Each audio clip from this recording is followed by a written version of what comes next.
बस अब बातें करेंगे सेक्शन सी के बारे में।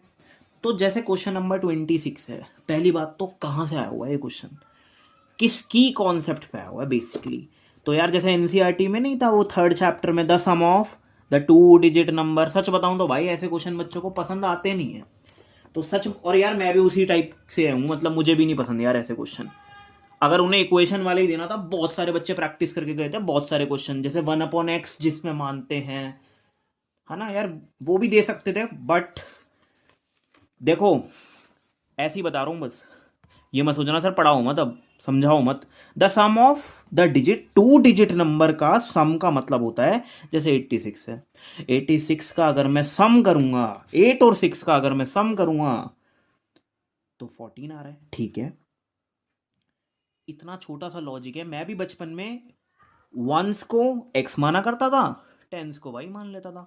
फिर किसी ने बताया, किसी भले पुरुष ने बताया कि सर दिस इज 80+6, आप इसे अगर y का दर्जा दे रहे हो तो प्लीज इसे कहो 10x, क्योंकि आप अगर इस नंबर को एक्चुअल में खोलोगे, एक्सपैंड करोगे, जो हम बचपन में करते थे, इट्स 80, इट साउंड लाइक 8 से मल्टीप्लाई करनी पड़ेगी 10 की, क्योंकि वो 10वें पोजीशन पे आता है। तो इतना सिंपल है, इस तरह से डील डन करी हमने। बेटा ये है उस डिजिट की पोजीशनिंग, और ये था कि इन दोनों को माना था ना एक्स और वाई, तो उनका सम।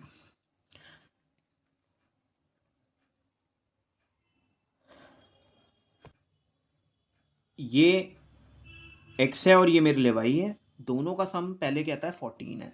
फिर जब पोजीशनिंग देखी तो प्लीज एक बार ऐसे सेट करके रखो, तुम्हारे टीचर बस इतना सा कह रहे हैं, बचपन में करते थे ना वो सर वंस प्लेस पे, तो ऐसे एक्सपैंड करके रखना पड़ता है अलजेब्रा में। इन्होंने कहा था नंबर ऑप्टेन जो हुआ है, यानी कि अब कोई नया नंबर ऑप्टेन हुआ है, इंटरचेंजिंग इट्स डिजिट, क्योंकि इंटरचेंज करने में बड़ा बेनिफिट आएगा।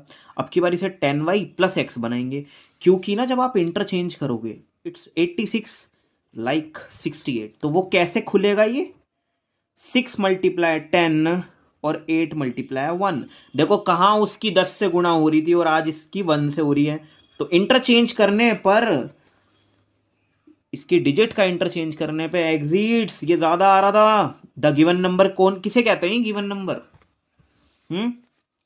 गिवन नंबर किसे कहते हैं, वही जो आप नंबर लेके चल रहे थे।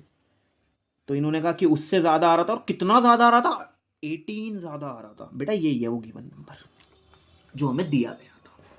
हाँ, तो ऐसे में तो देखो बड़ी सिंपल सी बात है, एक्स वाई तो लूंगा नहीं कि एक्स और वाई ले लूं, वो नंबर बनाना पड़ता है। तो वो नंबर ये है यार गिवन नंबर, मतलब सिर्फ एक्स वाई मत ले लेना, क्योंकि मुझे पता है हमारा माइंड ऐसे ही काम करता है। वो गिवन नंबर से बड़ा आ रहा है, ये 18 बड़ा आ रहा है, तो यहां जाके प्लस नहीं करते, जो छोटा है वहां जाके प्लस करते हैं। इट्स लाइक ये बिल्कुल इसकी तरह है, जो मेरा नंबर था वो 86 था, और वो चेंज वेंज करा, दिस इज 68। अरे चेंज करने के बाद वो नंबर बड़ा हो रहा है, कितना, 18, और तुम्हारे भाई को इक्वल करना है, तो यहां पे मैं जाके 18 ऐड कर दूंगा, सारी चीजें इक्वल सी हो जाएंगी। देखो इक्वेशन एक तो मेरी ये बनी, दूसरी ये बनी, एलिमिनेशन लगा के सॉल्व करा तो एक्स अचीव हो रहा था 6 और वाई अचीव हो रहा था 8। इसका मतलब वो जो नंबर था वो कहीं ना कहीं 68 होगा, कहीं ना कहीं वो नंबर 68 होगा। उसके बाद इंटरचेंज करा तो बना 86, जो कि बड़ा आया इससे 18 से। भाई जिन्होंने ठीक करा है बहुत अच्छी बात है यार, जिन्होंने नहीं भी करा तो, हाँ बोलो सर क्या हो गया। नेक्स्ट क्वेश्चन जो है जेन्युइनली यार बहुत अच्छा बना रखा है। हम बेसिकली सरफेस एरिया वॉल्यूम में बच्चे के विजुअल्स पता कर रहे हैं बस। इन्होंने कहा था इनर और आउटर, हमारे बच्चे तो फिर इनर आउटर आते ही आप सबको पता है वो कुछ मोटाई वाली बातचीत हो जाती है शायद। ये देखो, तो देखो मेरे पास एक चीज भी अभी दिखाऊंगा यार, सिलेंड्रिकल, अरे पाइप देखा है तुम लोगों ने, घर का जो पाइप है, तो वो मोटाई रखता है ना, तो एक अंदर वाला सर्कल, जिन्हें कुछ समझ नहीं आ रहा, टेप होती है टेप, अंदर का सर्कल छोटा है, बाहर वाला सर्कल बड़ा है, इनर आउटर वाउटर दे दिया, क्या रहा होलो सिलेंडर, खाली है सिलेंडर, वो सर माउंटेड है। अरे वो खड़ा हुआ, वो किसी के ऊपर रखा है, सर हमेशा ऊपर होते हैं। सर माउंटेड वैसे भी प्रीपोजिशन सपोर्ट कर रही है, कह रही है कि ओ ना होलो हेमिस्फेयर पे चाहिए था तुम्हारे भाई को सिलेंडर जिसकी सेम रेडियस है, किसकी, अरे हेमिस्फेयर की सेम रेडियस है जैसी सिलेंडर की है, मतलब छोटा नहीं है बेटा, ये हेमी ना छोटा नहीं है, पूरी शेप का है ना, बड़ा है। सिस्टम इतना सिंपल है, 3 और 4 रिस्पेक्टिवली। कह रहा हाइट कितनी है सिलेंडर की, 14, और बताओ टीएसए, और इनर का भी बताना है आउटर का भी। देखो यार मेरे पास ये जो मैं कह रहा था ना वो दिखाऊंगा, देखो अंदर से छोटा सर्कल है, छोटा सिलेंडर है मतलब, तो इनर अलग हो गया। यार इसके लिए माफी है, ये गंदा सा हो रहा है, फिल्टर है आई थिंक ये आ रहा होगा। तो एक बाहर देखो, एक यार सी एस ए, बड़ा वाला सी एस ए, एक बड़ा वाला सी एस ए, एक छोटा वाला सी एस ए, नीचे हेमिस्फेयर पे खड़ा हुआ है हेमिस्फेयर का सी एस ए। और ये कोई नहीं समझना चाह रहा, मुझे पता है बहुत बच्चों ने नहीं लगाया, अरे रिंग लाइक स्ट्रक्चर कौन लगाएगा ये, वैसे तो होलो है सिलेंडर, वैसे तो सिलेंडर होलो है, और ये रिंग का स्ट्रक्चर कौन जोड़ेगा एरिया। विजुअल्स हो गए पहला step, then 2πRH for bigger, 2πRH for bigger CSA and 2πRH again for small CSA, जिसमें हम R क्या करेंगे, छोटे वाले रखेंगे। सर 2πr² क्या है, सर हेमी का CSA, और देखो मैंने क्या ऐड करा, ये देखो ऐड करा है, रिंग लाइक स्ट्रक्चर कैसे निकलता है, यही है यार वो रिंग। वो एक्चुअली इनर आउटर के चक्कर में टॉप का व्यू कुछ ऐसा बैठेगा, बड़े वाले आर में से छोटा वाला आर ऐसे घटाना था, फिर कॉमन वॉमन करा, पूरी कैलकुलेशन कर दी। बेटा हो सकता है आप लोगों का तरीका कुछ और हो, बाय द वे बस मैं यही कहना चाहूँगा, देखो यहाँ मैंने स्मॉल आर रखी है और यहाँ मैंने बड़ी आर रखी है 2πRH में। हाँ सबकी होती हाइट से ही मल्टीप्लाई है। भाई ज़्यादा पकाऊंगा नहीं यार आप लोगों को, मुझे पता है आप लोग एग्जाम दे आए। ये देखो सब सॉल्व करने के बाद जैसे मर्जी सॉल्व करा, और आंसर यार देखो मेरा तो ये आ रहा है भाई, मैं कहीं कुछ नहीं कह रहा, मेरा तो ये आ रहा है। क्वेश्चन नंबर 28 कुछ ऐसा सा था शायद जो एक बार पढ़ने से तो समझ ही नहीं आया। बेटा फ्रेंच, हिंदी और इंग्लिश सिखाने वाली मैडम कितनी है, फ्रेंच वाली कितनी है, 48 मैम्स हैं, और 80 सर्स हैं हिंदी वाले, ये जानबूझ के बोल रहा हूँ मैं। और इंग्लिश वाले टीचर कितने हैं, 144 रिस्पेक्टिवली, का मतलब हम समझ गए इज्जत से, है ना। पहली वाली फ्रेंच की है, सर आपको तो बोलना भी नहीं आ रहा बेटा, फ्रेंच की है, और हिंदी वाली ये है, ठीक है। Find the minimum number of rooms, बताओ कम से कम कमरे बताने। मिनिमम का मतलब एलसीएम नहीं होता हमेशा, रूम्स के बताने जो सारे same number of teacher seated कर जाए, ऑल ऑफ देम, सारे के सारे, सारे सब्जेक्ट टीचर ही होने चाहिए, डन। पता है इक्वल डिस्ट्रीब्यूशन साउंड कर रहा है ये, तो मैंने तो भाई HCF निकाला है, क्योंकि मेरे को ना तीनों का देखना है एक तो भाई, तो मुझे तो ऐसा लगता है 16 रूम लगेंगे, इक्वली डिस्ट्रीब्यूट हो जाएंगे। तो यार देखो मैंने तो HCF निकाला है, मिनिमम देख के, वो नहीं निकाला LCM, ऐसा पलटता नहीं हूँ मैं। बाय द वे इस चैप्टर से HCF भी आया, LCM भी आया, कभी हमें ये प्रैक्टिकली समझ नहीं आया। 16 रूम लगेंगे, कम से कम 16 रूम लगेंगे, सारे टीचर ये बैठ जाएंगे, और वो भी इक्वली, मतलब हर एक रूम में इक्वली टीचर बैठ जाएंगे, एक तो कोई रूम एक्स्ट्रा बचेगा नहीं। तो 16 रूम है जिसमें इक्वल डिस्ट्रीब्यूशन हो जाएगा, मतलब फ्रेंच वाली अगर 4 टीचर हैं तो वो सब कमरों में 4 होंगी। इंग्लिश वाले अगर 2-2 है ना, 2-2 के हिसाब से बांटूं तो सब में 2-2 होंगे भाई, HCF निकलता है ऐसे में। नेक्स्ट क्वेश्चन देखो 29 तो चलो प्रूफ वाले थे, और ये भी सही है यार, चलो एनसीईआरटी से थोड़ा सपोर्ट हो गया बच्चों के लिए, तो सही है भाई, देने चाहिए। 30 पे आ जाओ, 30 का ए जो है ना वो अच्छा क्वेश्चन था। उन्होंने क्या करा, उन्होंने एक्स और वाई में वाई गायब करा, लाइन सेगमेंट दिया, कह रहे रेशियो नहीं दे रहे हम, एक्स की जगह ये एक्स क्यों सॉल्व करा मैंने, अरे एक्स की वैल्यू दे रही की है, एक्स का फॉर्मूला लगाया, यहां से k 1 मतलब 3:2 आया। बच्चे के हाथ में एक बार रेशियो आ जाए फिर तो देखो y कैसे निकाला, y का फॉर्मूला लगा यार। एक प्यारी सी बात कि मुझे भी लगता था ना, क्योंकि बचपन में, मेरे को तो खैर आज भी लगता है, अरे मेरा तो बचपन ही चल रहा है। सुनो, ये जो k नहीं है, k की वैल्यू डाल दी तुम्हारे भाई ने 3/2। सर यहाँ क्या डालूं, ये 3:1 आती है रेशियो। 3/2 k साउंड करवाओ, k की वैल्यू 3:2 डलवाओ, और बेटा ये तो 1 ऐसी रहने देना। और देखो ये शार्पली, क्योंकि लास्ट में बच्चा यहीं शीट पे देख रहा हूं मैं, मतलब सिली मिस्टेक यहीं से हो रही है। सुनो, और क्या करना था, 4 हो गया, ये रहा यार 4 हो गया, और देन ऐसा कुछ कैंसिल हुआ भाई, 13/2 आ रहा था, मेरा y आ रहा था 13/2। ठीक है ना, तो अच्छा क्वेश्चन था यार ये तो। खैर इन पे आंसर्स, इन पे मार्क्स नहीं कमाओगे तो किस पे कमाओगे। तो जिन्होंने बी अटेम्प्ट करा है, बी ना थोड़ा सा मतलब ऐसा क्वेश्चन था कि वो कह रहे थे कि ना ABCD एक रेक्टेंगल है, और रेक्टेंगल के ना मिड पॉइंट्स समथिंग समथिंग कुछ है, PQRS है। आपको कुछ भी नहीं करना था अंदर। पहली बात तो मिड पॉइंट फॉर्म्ड होके ना एक रोम्बस साउंड करता है, एक रोम्बस बनता है। अरे रोम्बस के डायगोनल्स पहली बात तो कभी बराबर होते नहीं है। रोम्बस और स्क्वायर में यही तो फर्क है, नहीं तो सब बच्चे कहते हैं कि सर वही सेम है, क्योंकि रोम्बस की साइड्स तो बराबर है और डायगोनल अनइक्वल है, पर ये एक दूसरे को बाइसेक्ट करते हुए जाते हैं। मतलब अगर ये 16 है ना, तो ये इसे 2 इक्वल पार्ट में काटते हुए जाएगा, मतलब 8 और 8। हालांकि ये बड़ी साइड है, हालांकि ये 20 है, और ये पता है कैसे काट रहा है इसे, 10 और 10। भाई ये बताना था, तुम्हें कोऑर्डिनेट दे दिए थे। देखो उन्होंने, ये बड़ा क्वेश्चन था यार, आई डोंट, मुझे पर्सनली बताऊं, मुझे नहीं लगता ज़्यादा बच्चों ने ये करा होगा। इट्स ओके, पहले मिड पॉइंट निकालते हैं आप लोग, फिर यार आपको ना इसका भी मिड पॉइंट निकालना था, फिर इक्वल आता। ठीक है ना, बस अब ज़्यादा पकाऊंगा नहीं, तो ऐसे ही करा होगा शायद, कि इसका मतलब O for example OP is equal to OR, yes, OQ is equal to OS, है ना।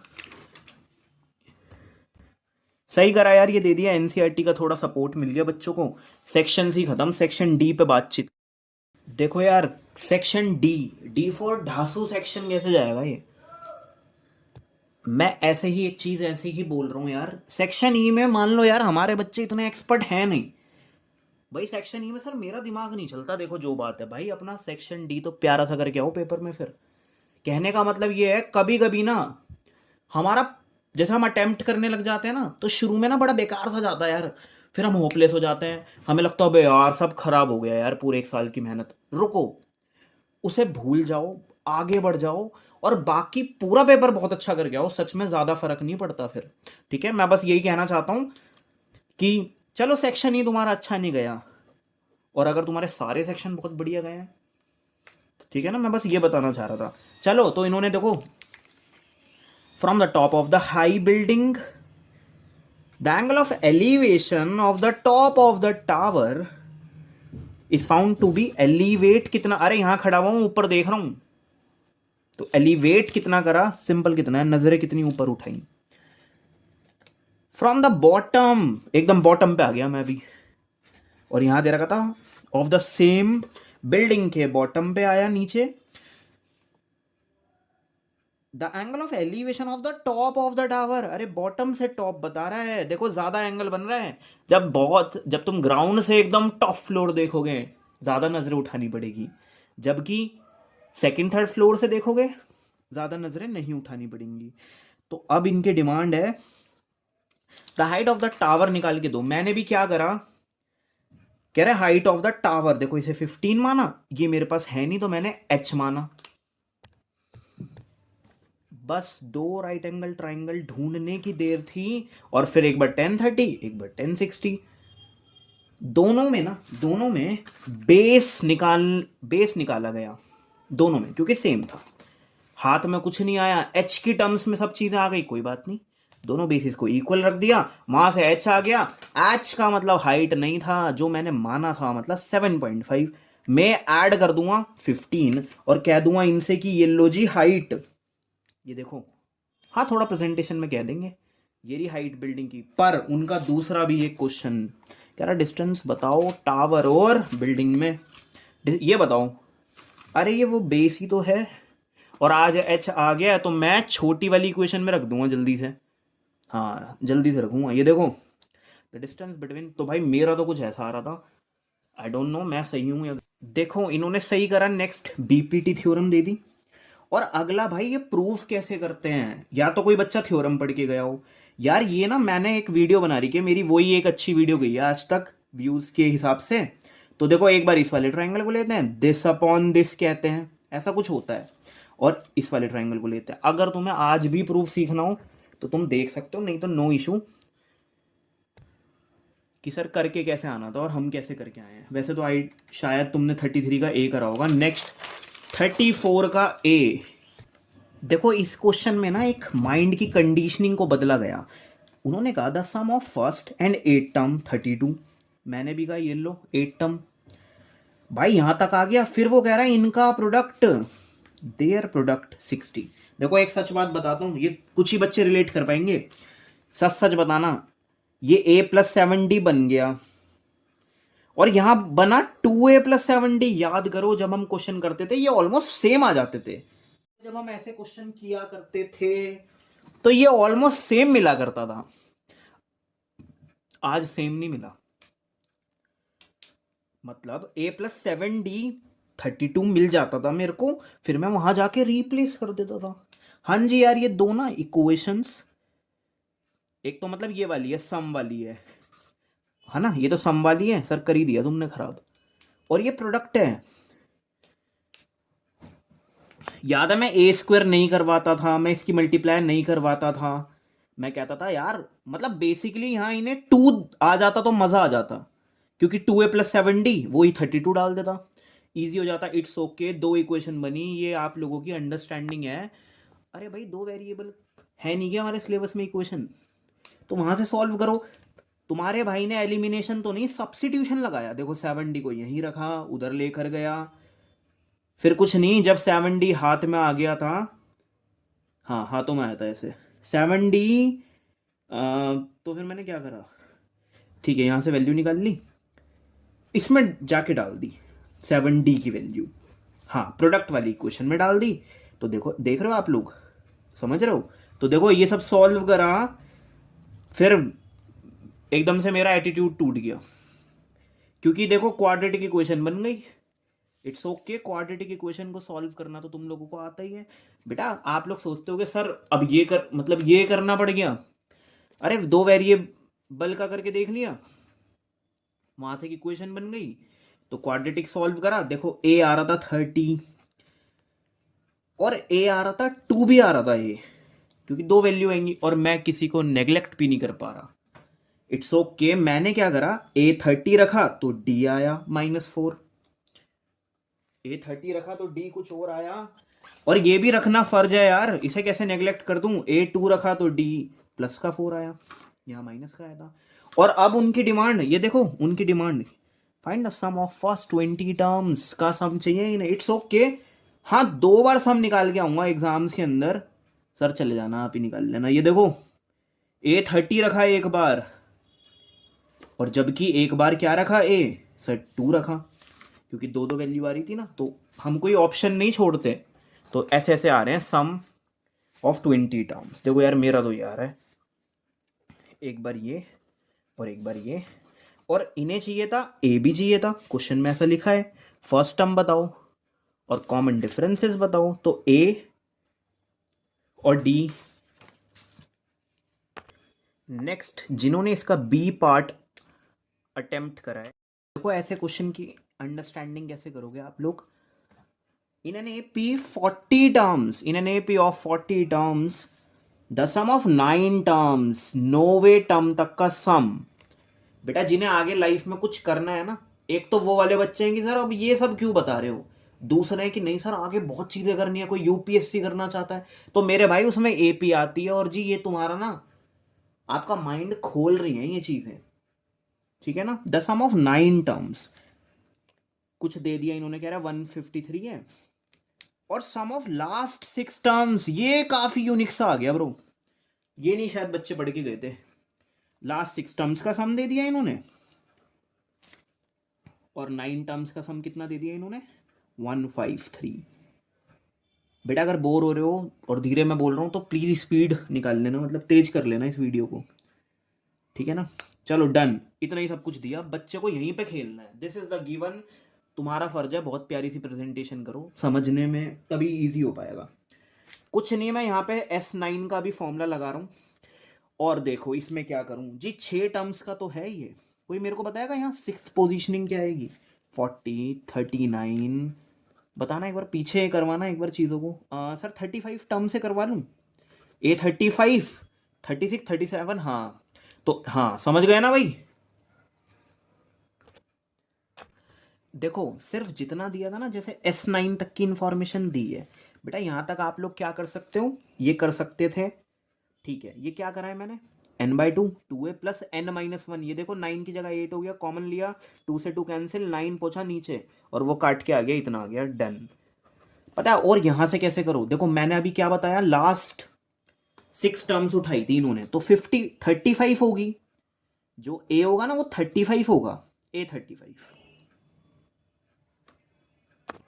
तो जैसे फॉर्मूले में लिखते हैं ना n/2 2a क्या है इसके लिए, सर a ना I think a plus 34d हो जाएगा। सर ये कैसे हो गया, अरे A35 को क्या कहते हैं, a प्लस 34d, हाँ a ये रखूंगा, मतलब it means this is 3 2, a की जगह क्या रखूंगा, ये रखूंगा, n-1 मतलब 5, और d तो मेरे हिसाब से भाई तुम ऐसे देख लो, या लास्ट का देख लो या बीच का देख लो, डी तो वही रहता है। हाँ अगर रिवर्स देखते हो तो डी माइनस का हो जाता है। हाँ भाई S6 की जगह क्या रखूं सर, 6 8 7। अब यार ये अगर ये कट जाए ना, देखो मैंने कुछ नहीं करा जी, इस किससे करी, ये अचीव हुआ हमारे पास, और डी वालों को ऐड कर दिया। एक बार कटवाना, अगर कट रहा हो 3 2 जा, 3 2 जा, थैंक गॉड कट गया, 2 2 9,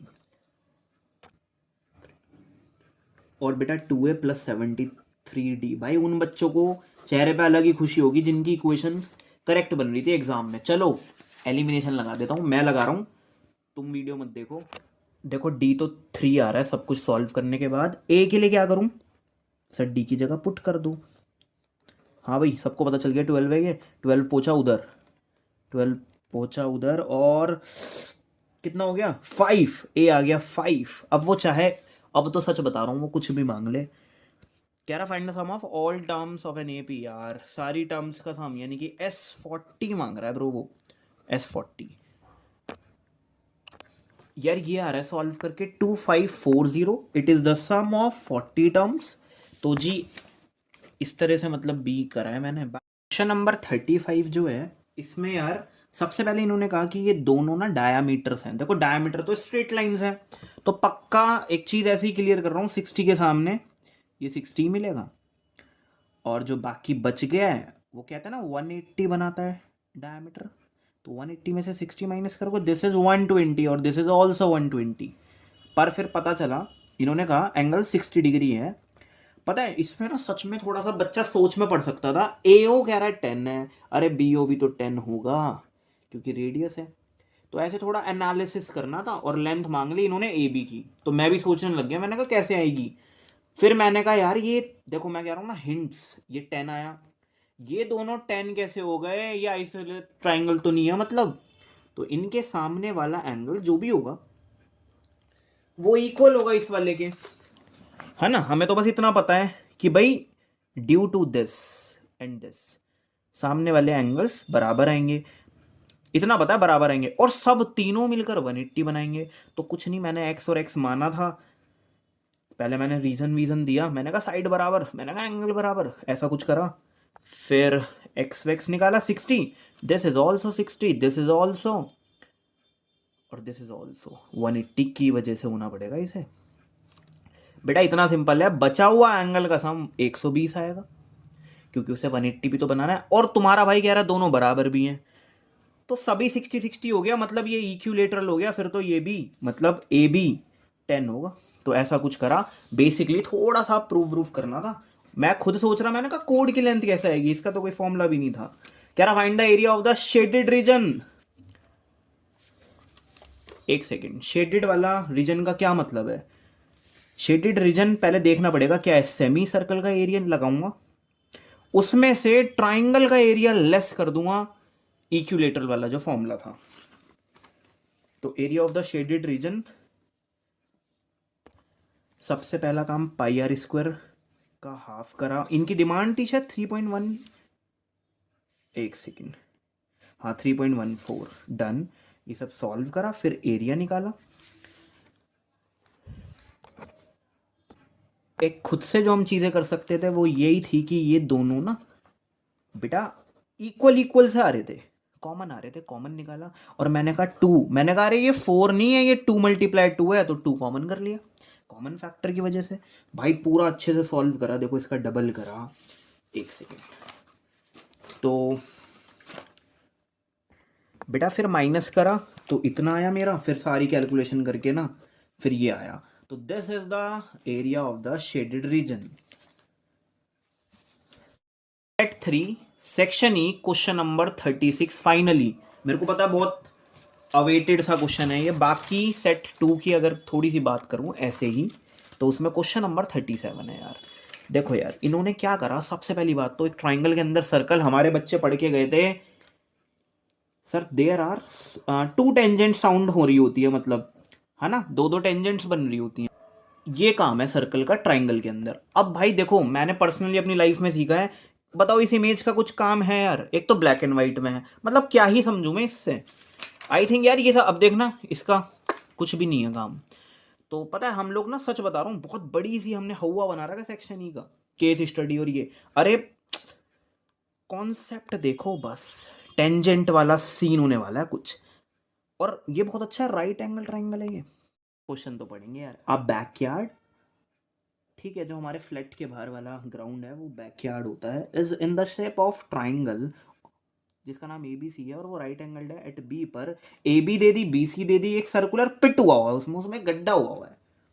अच्छा, वॉज डग, डिग नहीं डग, हुआ है एक, डग मतलब वो खाली है, इनसाइड अंदर से खाली है, और वो टचेस कर रहा है AC, इन सबको टचेस कर रहा है, ऐसा कुछ कह रहा है। ओके, कहाँ कहाँ कर रहा है, कहाँ कहाँ टच कर रहा है, PQR ऐसा कुछ। अब देखो यार बेटा AP इन लोगों ने दिया X, तो तुम ही बताना AR क्या होगा? X ही तो होगा। AR क्या होगा सर? X होगा, ठीक है।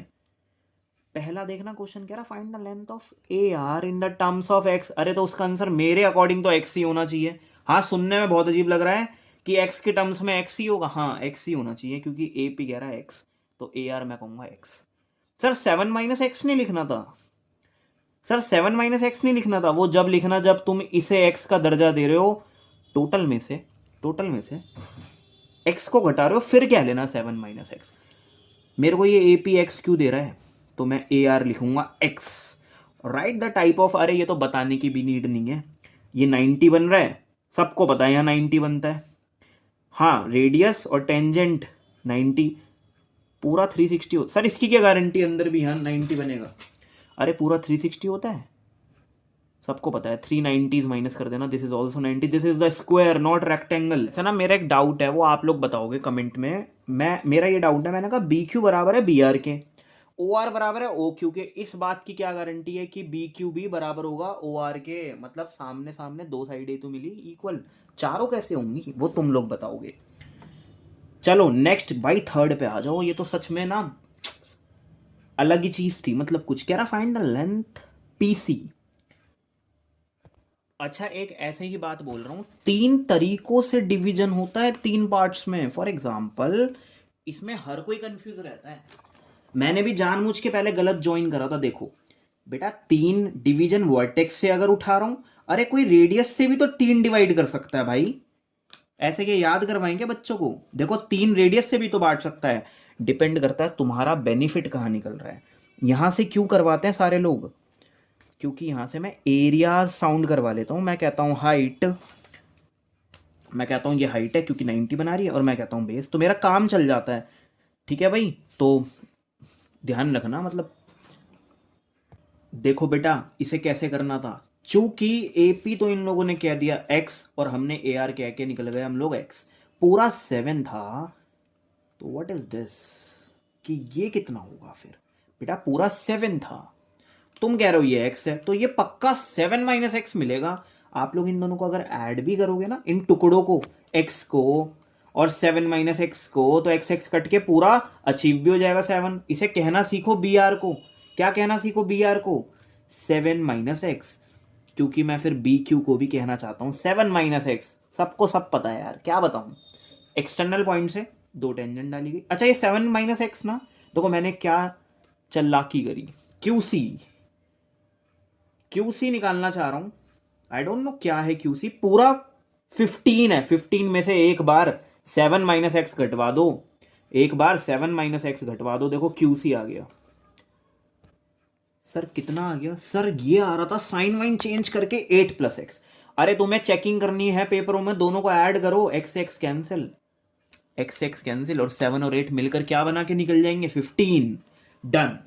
तो मैंने पीसी को, अच्छा देखो क्यूसी किसके इक्वल कर दिया मैंने, ये पीसी के। तो देखो भाई 8 प्लस एक्स आ रहा है, 8 प्लस एक्स आ रहा है in the terms of x. अब वो कह रहे हैं एक्स की वैल्यू निकाल दो, बस यही बात बुरी लग गई बच्चों को। भाई देयर आर 2 ऑप्शंस, तुम्हारे पास 2 ऑप्शन है जी, इसका स्क्वायर प्लस इसका स्क्वायर, सच सच बताना इसके बराबर होगा।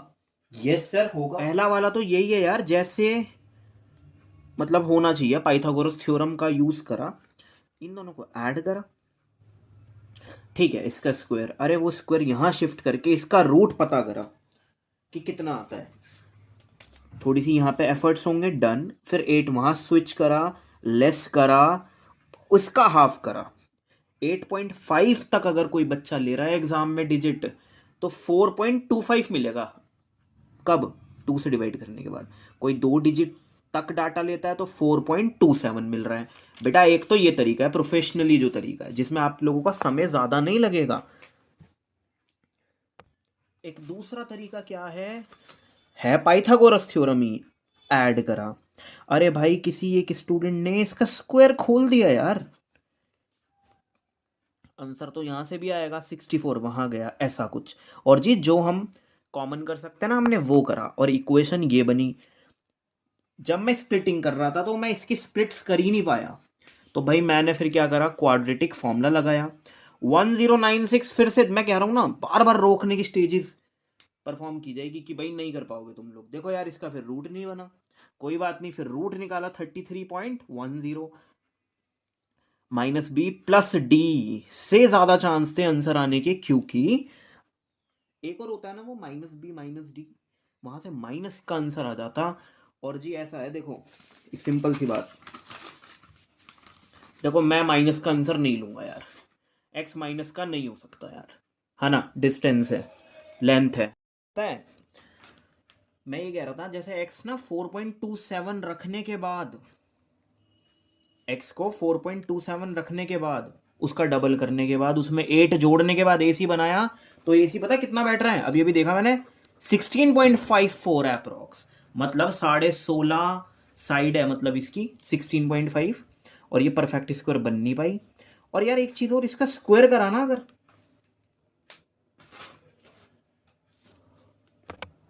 तो सही में इसी बात की खुशी है, रूट मतलब 274 आ रहा था, मतलब स्क्वायर करने पर, जो कि आना भी चाहिए, मतलब है ना।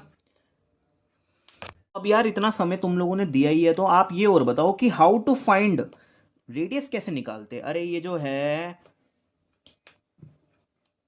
क्या ये इसके इक्वल है, हाँ जी, वो स्क्वायर प्रूफ करवाया था ना आप लोगों ने।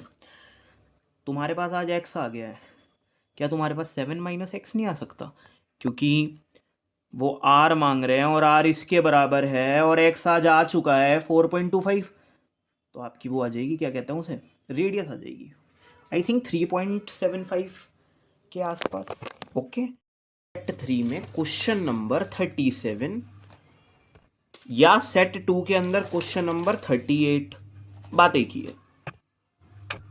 पता है यार ये वाला लॉजिक तो मेरे को खुशी मिलेगी अगर तुम लोगों ने, पता है ये तो हमें पता ही होना चाहिए। फॉर एग्जाम्पल कोई रेक्टेंगुलर एरिया है और उसे टाइल, अगर मैं उसमें टाइल लगाता हूं, तो 2 बड़ी बड़ी टाइल से फिक्स कर दिया तुम्हारे भाई ने इसका एरिया, टाइल का जितना भी एरिया होगा उसका डबल उस रेक्टेंगल का एरिया होगा। और क्या हो सकता है? तो मैं छोटी छोटी टाइलें ले आया, बनिया हूं ना मैं, छोटी छोटी टाइलें ले आया। अब कितनी टाइलें चाहिएंगी सर? अब 4 चाहिएंगी टाइल्स। सच बताऊं, मैं कल एक जगह गया था तो वहाँ रेक्टेंगुलर पाथ था और वहाँ ना टाइलें छोटी छोटी लग रही थी तो बहुत सारी लगानी पड़ रही थी और बड़ी बड़ी में काम जल्दी हो जाता था। भाई प्रैक्टिकली जब मेरे कोचिंग में भी फ्लोरिंग हुई थी तो वो यही पूछ रहे थे कि भाई फ्लोर का एरिया कितना है। अच्छा 2x2 की टाइल लोगे तो इतनी लेनी पड़ जाएंगी, इतनी पेटियां लगेंगी। तो देखो ये तो पता होना चाहिए। अब इसे कैसे टारगेट करा था?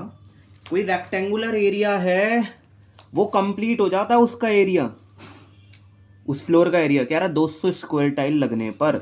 मैंने एकदम सुना, मैंने कहा स्क्वायर टाइल ए करा और पैरीमीटर नहीं, मैंने तो एरिया करा। टाइल बिछेंगी तो एरिया का काम है और 200 टाइलें बिछती हैं तो रेक्टेंगुलर का फ्लोर का एरिया कवर हो जाता है। इफ, अगर यहाँ पे दिया था इन्होंने, if the side of length of each tile is increased by 1 unit, जितनी भी टाइल का लेंथ था, एज था, आई डोंट नो लेंथ क्यों बोल रहे हैं, तो वो कह रहा 1 प्लस कर दिया उसमें, सब में कर दूंगा 1 प्लस जी। अब की बार एरिया निकलवाओ। एक छोटी सी बात, शायद किसी बच्चे ने सिर्फ ए स्क्वायर कर दिया होगा, वो ये नहीं समझना चाह रहा साइड इंटू साइड हुआ करता है। आज साइड क्या है? a+1 का होल स्क्वायर चाहिए मेरे को एग्जाम्स के अंदर। ये देखो क्वेश्चन में दिया था कि अब 128 टाइल्स में काम हो जाता है बस। अरे बड़ी टाइल्स है ना, क्योंकि ये और ये सब प्रोडक्ट करके कितना बनाते होंगे? वही रेक्टेंगुलर का एरिया। अच्छा वो भी रेक्टेंगुलर का एरिया ही बनाते हैं, बस फर्क इतना है यहाँ 200 टाइल्स लगानी पड़ती है। तो बेसिकली मैंने दोनों को इक्वल रखा, क्योंकि ये देखो ना रेक्टेंगुलर एरियाज इक्वल हैं। तो पहले ये सिस्टम था, फॉर एग्जांपल 2 टाइल लगा रहे थे, एक टाइल का जितना भी एरिया होगा उसकी 2 से मल्टीप्लाई करके I achieve the whole area. और अब की बार 4 टाइलों का मल्टीप्लाई करके पूरा एरिया आ रहा है। तो कहने का मतलब है एरियाज इक्वल है और वहीं से इक्वेशन बनेगी। सर आगे अगर सॉल्व करा तो कुछ ऐसा अचीव हुआ, फिर मैंने इसे डिप्लीट करा कॉमन वॉमन लेके, और फिर बस यार स्प्लिटिंग करी, इसको इग्नोर मार दिया। मैंने कहा यार वो टाइल जो है ना वो 4x4 की है, वो टाइल 4x4 की होगी। 4x4 का एरिया कितना हो गया सर? 16 हो गया एक टाइल का एरिया, और ऐसी लग रही है 200 टाइल्स। इट मीन्स 3200 का एरिया था वो रेक्टेंगल का।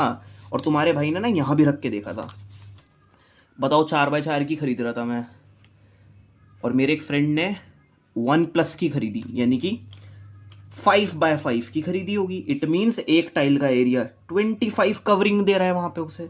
सिर्फ 128 लगा रहा था वो, उसका भी एरिया इतना ही था, वहां से भी 3200 आ रहा था और यहां से भी 3200 आ रहा था, तभी तो दोनों को इक्वल रखा। तो जी पहला स्टेप ये था।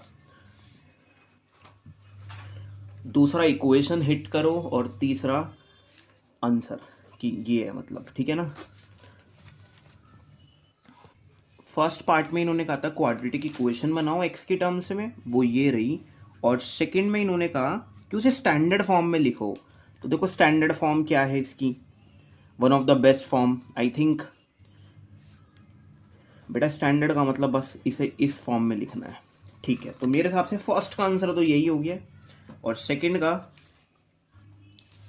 स्टैंडर्ड फॉर्म में लिखने के बाद, और थर्ड में फिर इनका था कि उसे कर जाओ फैक्टराइजेशन, मतलब दिस। तो I think this is the answer of third. और सेकंड वाला तो इक्वेशन बना दी। फर्स्ट में एक इक्वेशन वो जो अनसॉल्व्ड है, जो स्टैंडर्ड फॉर्म में नहीं लिखी हुई। क्या सेट 3 के अंदर या तो क्वेश्चन नंबर 38 कह लो बिंगो वाला क्वेश्चन, नहीं तो क्वेश्चन नंबर 36 मिलेगा सेट 2 के अंदर। बात एक ही है भाई, बिंगो तो हमें खेलना आता नहीं था। कितने बच्चे जिन्हें बिंगो खेलना मतलब नहीं आता था? देखो बिंगो खेलना यार पहले मेरे को भी नहीं आता था, अभी रिसेंटली 2 दिन हुए हैं मेरे को सीखे हुए। पता है 75 बॉल्स हैं और हमें नहीं पता रेंडमली आएंगी ये बॉल्स, मतलब इट में भी पहला 3 नंबर की बॉल आ जाए। अच्छा वो ना फिर यार हमारे पास ना कुछ ब्लॉक्स होते हैं, पहली बात तो सर ये 75 कैसे मैनेज करें? अरे वो एक्चुअली क्या है यार, ये 5/5 की, क्योंकि तुम्हें पता नंबर ऑफ रोज इक्वल रखनी पड़ती है नंबर ऑफ कॉलम्स के, तो 5/5 की यानी कि 25 हो गए। ऐसे कितने बने हुए होंगे? 3 बने हुए होंगे, तभी तो 75 आएगा। हमें कुछ नहीं करना, कोई रेंडमली बॉल आएगी, 3 आई, उसे 3 नंबर के प्लेस पे रख दिया। 7 आ गई, 7 आ गई सर यहाँ रख देंगे, 1 2 3 4 5 ऐसा कुछ। अरे अरेंज कर रहा हूँ और मेरा बिंगो अगर बन गया, मेरा नहीं मतलब डायगनल अगर बन गया तो जी मैं जीत गया, ऐसा कुछ होता है। मतलब ये जितना मेरे को पता है थोड़ा बहुत, इतना सिंपल है। टोटल बॉल कितनी हो गई? 75। बिंगो के कॉन्सेप्ट से जोड़ दी गई। हाँ प्रोबेबिलिटी भी साउंड करवाएगा ये अभी। तो इन्होंने ये सब बताया इसमें। सबसे पहला काम, पहला इन्होंने कहा मीडियन क्लास बया करो। काम दिस इज ये करा यार। सबसे पहले ये 48 आने का क्या मतलब है? ये यहाँ पे भी इन्होंने 48 बोला। द टेबल गिवन बिलोज, ये 48 तक ही खेला गया है गेम। मतलब वो जो बॉल आ रही थी ना, टोटल 75 थी, 48 टाइम्स तक हुआ है ये सिस्टम जो हुआ है। उसके बाद तो वो कोई जीत गई ना, मतलब तारा जीत गई, क्योंकि उसका क्या बन गया होगा? उसका बिंगो बन गया होगा। किसका? तारा का। तारा खेल रही होगी बैठ के, एकदम उसका बिंगो बन गया। समझ रहे हो? तो जी सारी बॉल्स होंगी भी नहीं मेरे हिसाब से, उससे पहले ही कोई जीत जाएगा। अगर 75 तक ही होनी थी फिर तो मेरे हिसाब से हर कोई जीत जाएगा। जीतता वही है जिसका पहले बिंगो बन गया। ठीक है, तो कहने का मतलब सिंपल सा इतना है, इसलिए 48 आ रहा था। चलो डन, मीडियन क्लास सेलेक्ट करी। उन्होंने कहा मीडियन क्लास बताओ। ठीक है, फर्स्ट में कहा उन्होंने मीडियन क्लास बताओ। बेटा थर्ड पे आओ पहले। कह रहा है मीडियन, अब बताओ मीडियन कितना होगा। तो जी ये रहा मीडियन, बहुत सही से सॉल्व करा मतलब तरीके से। और देखो एक चालूनेस चीज़ में क्या कर देता हूँ, चालूनेस मैंने यहाँ लिख दिया नंबर्स अनाउंस्ड। भाई हम सबको पता है मीडियन हमें इसमें मिलता है, इसमें नहीं मिलता। ये सब तो माध्यम बनते हैं, तो मीडियम बनते हैं। मतलब बेटा 30 से 45 है क्या, ये तो बताओ। Sir it is the numbers announced. कैसे कैसे हुए हैं? जो हम गेम खेल रहे हैं ना वो अनाउंस्ड कर रहे हैं नंबर। भाई 15 है किसी का, 15 अगर है तो मिला लो, 15 आया नंबर, ऐसे अनाउंस्ड हो रहा है। इट इज़ द, बस कुछ नहीं करा, ऐसे लिख दिया नंबर्स अनाउंस्ड, ये मीडियन है। डन। वो आगे जाके मोड मांगेगा जिन बच्चों ने चॉइस वाला करा है। तो देखो मेरा मोड ये आ रहा था, हाँ जी 50 बना रहा था। एक छोटी सी बात पता है, मोड के लिए एकदम से क्लास बदल जाएगी। This is the model class, जिसके लिए लोअर लिमिट तुम्हें ये लेनी है। इस चीज़ का ही तुम्हें ध्यान रखना है। फॉर्मूला बदल जाएगा, सब कुछ बदल जाएगा। लोअर लिमिट यहाँ 30 है और जबकि यहाँ 45 है, क्योंकि यहाँ तो सी एफ डिसाइड करता है ना। ये सारी चीज़ें पता ही है भाई। एक प्यारा सा क्वेश्चन है second, when first ball was picked, जब पहली बॉल आएगी, जब पहली बॉल आएगी। देखो मुझे खुद नहीं पता था, फर्स्ट बॉल आएगी मुझे इतना तो पता था, रैंडमली आएंगी ये बॉल्स। 75 में से कोई सी भी बॉल आ जाएगी, बताओ उसकी प्रोबेबिलिटी कि वो इवन नंबर है। अरे रुको, अब अपना डाटा वहां ले जाओ। याद है 75 टोटल है। व्हाट इज द फेवरेबल, वो क्या कह रहा है इवन नंबर चाहिए। बताओ इवन नंबर कितने होंगे? सर इतना तो आई एम श्योर कि भाई एक छोड़ के एक होते हैं। 70 तक सर 35 नंबर हो जाएंगे, मतलब हाफ। 2 4 6 एक छोड़ के होते हैं ना 35। बेटा उसके बाद 71 तो होगा नहीं, 72 होगा और 74 होगा, तो 2 और 75 तक 2 और, इट मीन्स 37 ऐसे इवन नंबर्स हैं। तो I think this is not 1/2। हाँ 1/2 नहीं बन पाएगा ये, तो इतना ही छोड़ के आना चाहिए। इवन नंबर्स की पॉसिबिलिटी ये है आने की। एक छोटी सी बात, आप इसे ऐसे भी कर सकते हो भाई, 70 टोटल है ना, तो उसका हाफ तो 35 हो गया। अच्छा अगर 76 नंबर्स होते हैं तो सच सच बताना इसका हाफ कितना होता? सर 38 होता। अब आज 76 नंबर तो है नहीं, तो 37 ही होंगे ऐसे नंबर, क्योंकि यहाँ बीच में कौन मिलने वाला है हमें, जो हमें हाई बोलेगा, देखो ये 2 नंबर्स, तो 2 और 35 और, तो 37 नंबर्स की पॉसिबिलिटी होनी चाहिए। अच्छा एक बात बोलूँ, मेरे को ये समझ नहीं आया इन्होंने इस बॉल पे BIN मतलब ये अल्फ़ाबेट्स क्यों लिखे, मुझे समझ नहीं आया, मैं इस चीज़ में कंफ्यूज हुआ। मैंने कहा 1 2 नंबर आने चाहिए ना बेसिकली, तो भाई ये था पूरा क्वेश्चन बिंगो।